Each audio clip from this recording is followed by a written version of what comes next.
Quelques mots pour les écoliers de nos régions montagneuses, enfants d'Édouards éloignés,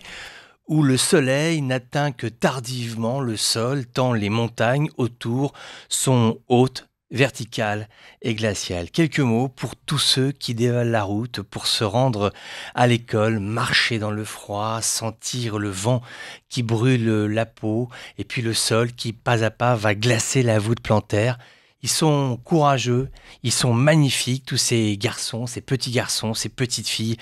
avec leur cartable sur le dos, où il n'y a pas grand-chose dedans, un cahier, un livre, quelques stylos, des babioles, parfois un petit sandwich pour le midi, et ils marchent comme ça, 1 kilomètre, parfois 2, même 3, 4, 5. Ils marchent vers des salles de classe où ils vont s'asseoir, et ils ne vont pas retirer leur petit par-dessus ou leur petite veste ou leur petit pull, car l'école n'est pas chauffée. Il y a le vent qui passe dans l'embrasure des fenêtres, il y a la porte et puis il y a les murs. Ceux qui n'ont jamais connu le froid en classe ne peuvent pas savoir, mais dans une salle de classe qui n'est pas chauffée, il y a des murs qui sont plus froids que d'autres, ceux qui sont exposés plein nord, ceux qui sont percutés par le vent. Et si tu restes assis trop longtemps, eh bien, au fil des heures, tu as le fond de la gorge qui commence à piquer. C'est une sensation que nombre d'écoliers des montagnes connaissent, le froid qu'ils ont en partage avec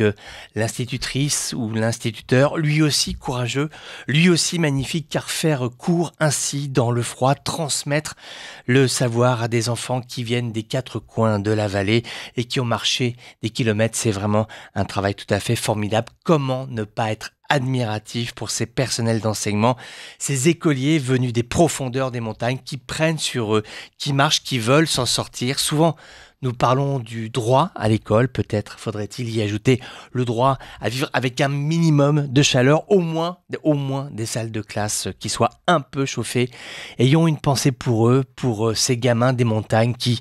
à la fin de la classe, vont reprendre la route, mais dans l'autre sens, et toujours, cependant, toujours dans le froid.